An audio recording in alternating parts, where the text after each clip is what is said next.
Welcome to another episode of Take Care Time, the Tales and Exhales of Caregivers. I am your host, Beverly Nance. As we reach the end of Autism Awareness Acceptance Month, it's important to reflect on what we've learned and how we can carry forward the spirit of understanding and support throughout the year. Today, we delve into a deeply personal and often hidden aspect of autism, caregiving. We explore the immense pressures and challenges faced by parents and the crucial need for comprehensive support systems. Let's continue to build awareness, foster acceptance, and push for actionable change in how we support autistic individuals and their families every day. You will not find this type of story on any Hallmark channel or on any network because it dwells into the raw, often unspoken realities that many families face daily. This episode aims to shine a light on the deep and complex emotions involved in caring for a child with autism. We're addressing difficult conversations about mental health struggles, the sense of isolation, and the immense responsibility that caregivers carry on their shoulders. It's about bringing to the forefront the stories that are typically left in the shadows, providing a platform for understanding and empathy that transcends the often idealized narratives presented in mainstream media. Before we begin today's episode, we want to acknowledge that the content may be particularly sensitive for some listeners as it discusses themes of mental health crisis, including thoughts of self-harm and suicide. Please consider whether this is the right time for you to listen to such content. If you or someone you know is struggling, we encourage seeking support from mental health professionals. Resources and contact information for help will be provided at the end of this episode. Your well-being is important, and we urge you to take care of your mental health as you join us today.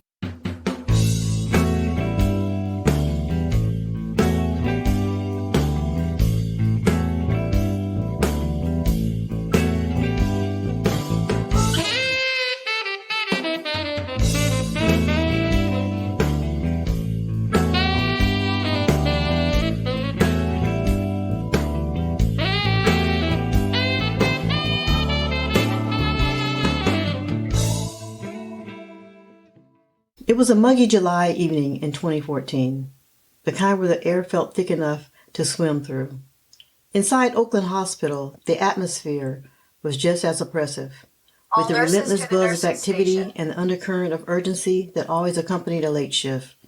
Mia Flores glanced at the clock, just a few more hours to go. She rubbed her temples, feeling the onset of a headache that had been threatening all day. As Mia moved through her rounds, her thoughts were turbulent. Each interaction with patient and staff was mechanically precise, her training taking over when her focus wavered.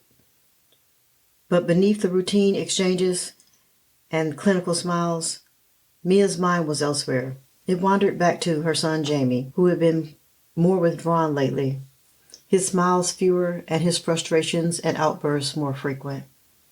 Her heart ached for him. Was life always going to be this hard for him, she thought? Was he destined to never have a friend, to ever live on his own? Mia was tired and wanted out. She wanted a normal life. She wanted to sleep 8 hours. She wanted to enjoy normal friendships and enjoy normal career promotions. But here she was, stuck in the hospital, working nights, administering medications, checking vital signs, and plastering on a facade of composure. In the medication room, Mia's hands trembled as she prepared doses for her patients. The vials of sedatives, painkillers, and antidepressants lined up neatly on her cart, a stark reminder of her own growing dependence on stolen moments of peace from these very medications. As she pocketed a small vial of sedatives, a flash of shame surged through her. This wasn't her. This wasn't the nurse or the mother she wanted to be. But exhaustion, depression, and stress had eroded her resolve, and desperation whispered that it was the only way to make it. 3 months ago, Mia had begun secreting away small amounts of sedatives and painkillers from her patients' prescriptions. After the doctor's issuance, review, preparation, dispensing retrieval, and verification, and before the administration to the patient, Mia stole a small amount for herself. She documented and monitored as usual, and so far, so good. Mia always dreamed of being a nurse. She had a heart for service to others, and she knows exactly where her life took a turn for the worse for her. Mia's shift ended in a blur. She signed out, her mind foggy, her steps automatic. As she walked to her car, the night air felt like a slap in her face, jolting her back to reality. She paused, leaning against her car as the stolen vials pressed against her thigh in her pocket. She opened her trunk and hid the vials in the wheel well with the rest of the vials that she had been stealing for 3 months. In that quiet parking garage, under the faint glow of the lights, Mia pondered the decision that she made 3 months ago.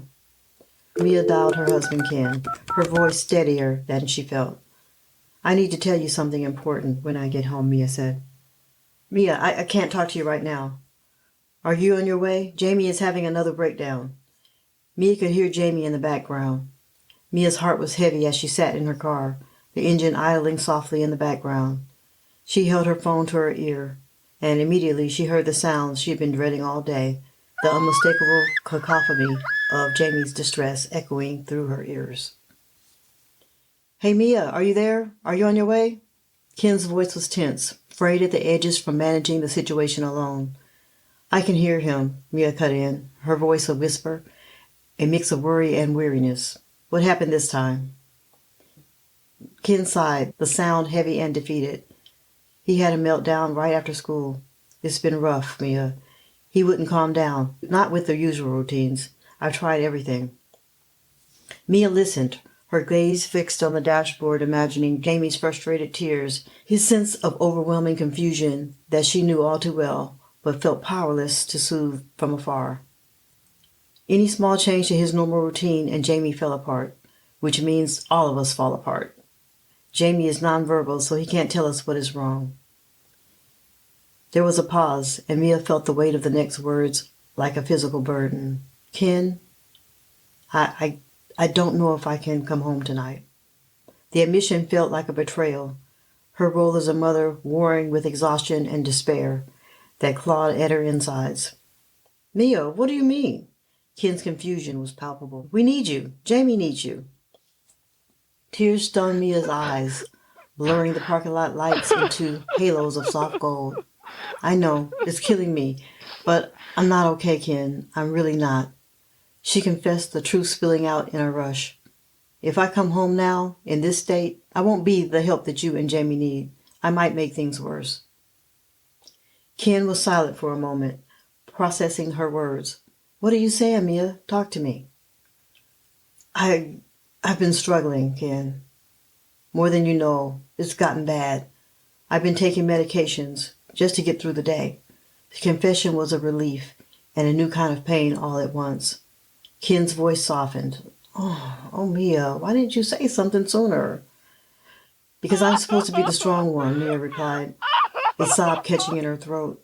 "But I can't do it anymore. We need help, Ken. I need help. But there is no help." "It wasn't supposed to be this way. I'm just so tired. I'm tired of going without sleep. I'm tired of having to work nights. I'm just tired of everything. I just need a break," she confessed the truth, spilling out in a rush. Ken was silent for a moment, processing her words. "What are you saying? Talk to me. Okay, what do you want to do? You want to spend the night at your mom's?" Mia sobbing. "Yes, I can't do this tonight. I'm tired." "Okay, Mia, we'll manage tonight. Call me when you get there so I know that you made it. Okay?" Mia hung up, her decision made. Mia exits the parking garage and heads north. She passes the library where she and Ken met. Seeing the library, she is drawn into the day that she first met Mia Flores.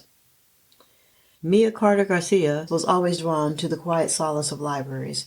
As a nursing student at UC Berkeley, she spent countless hours nestled among the books, her studies often veering towards holistic health practices. It was during one of these serene afternoons that her path crossed with Ken Flores in a manner neither of them had predicted.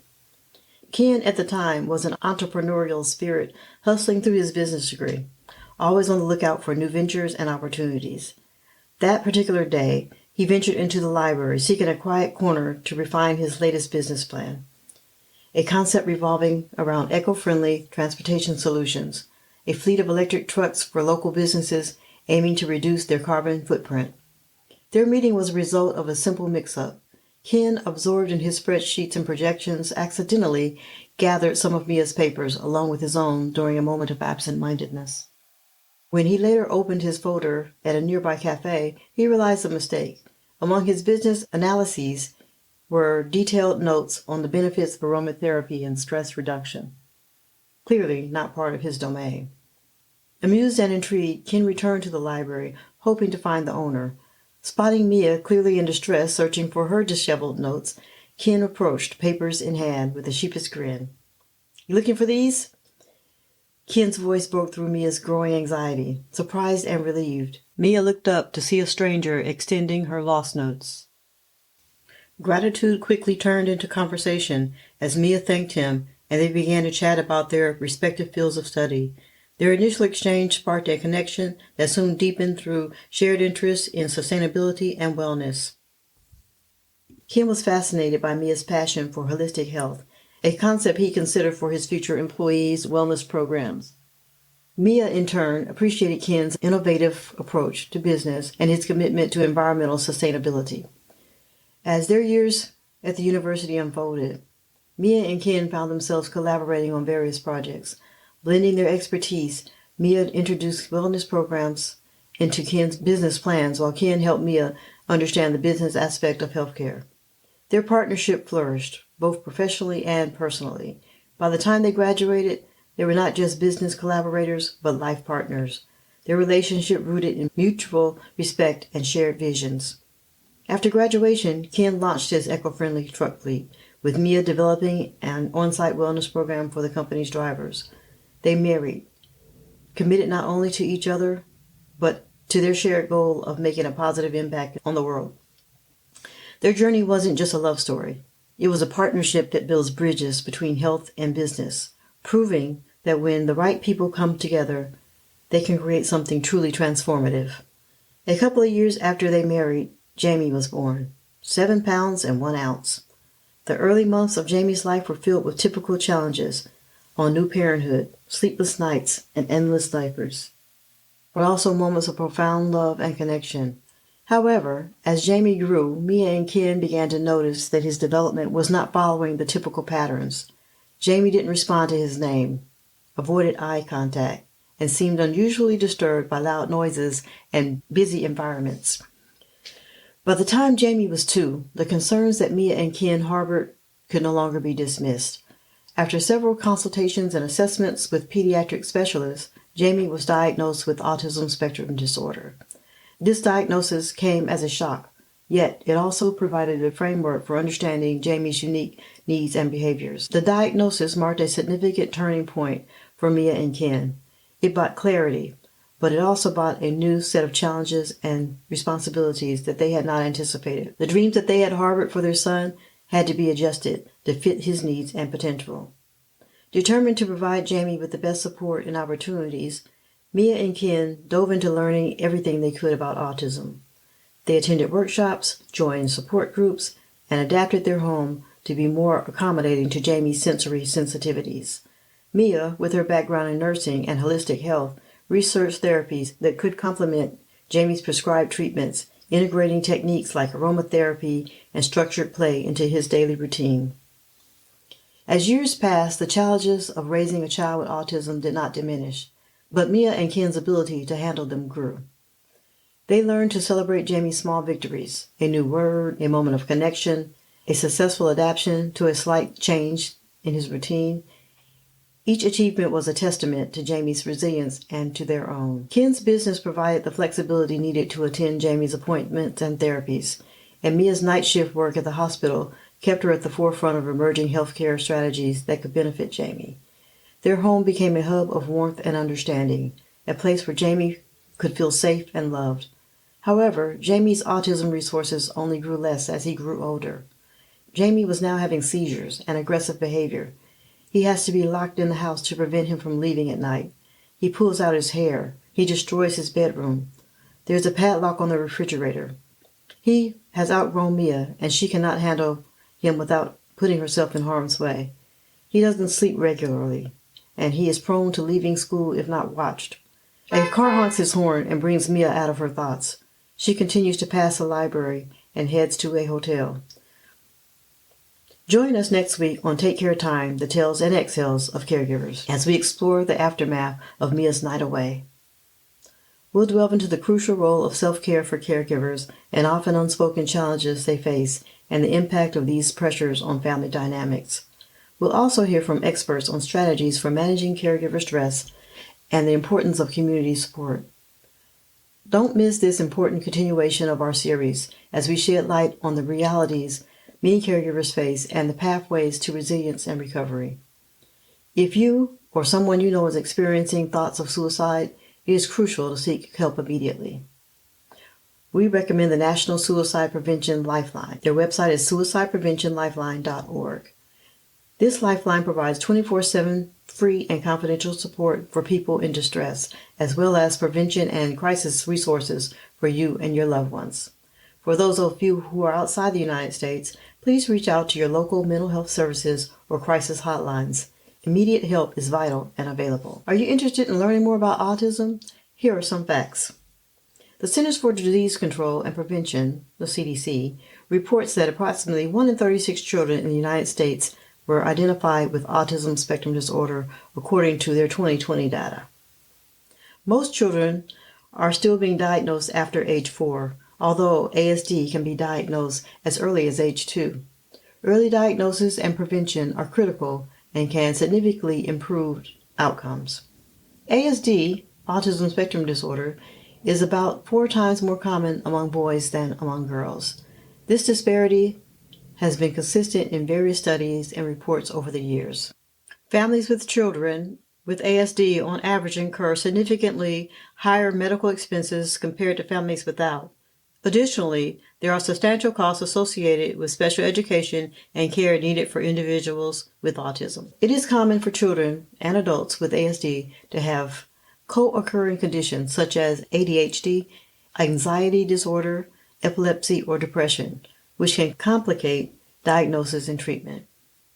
Diagnosis rates and access to services can vary significantly across different racial and ethnic groups, with concerns about underdiagnosis or later diagnoses in some communities, potentially due to disparities in access to healthcare services or cultural biases. These statistics are based on the most recent data available from the CDC and other health institutions, reflecting the prevalence and characteristics of autism to help inform policies, interventions, and supports. Please note that this episode features reenactments and dramatized details. While in most cases, the exact verbatim dialogue may not be known, all dramatizations are grounded in research. To respect the privacy and confidentiality of individuals involved, names and some identifying details have been changed. Do you have an interesting caregiver story that you would like to have told? Please email us at podcast@takecaretime.com. We would love to hear from you. During life storms, finding a moment to pause can feel like a distant dream. This is why we created the Take Care Time Respite Box, designed specifically for caregivers who give so much of themselves every day. Each Take Care Time Respite Box is filled with curated items to soothe, uplift, and reinvigorate. From aromatic stress relief candles and luxurious bath salts to herbal teas and a custom journal for your thoughts, every element is chosen with care and intention. Subscribe today and give yourself or a caregiver you know the gift of a well-deserved break, because taking care of others begins with taking care of yourself. Visit takecaretime.com to order your Take Care Time Respite Box, because everyone deserves a moment to breathe. Until next week, take care.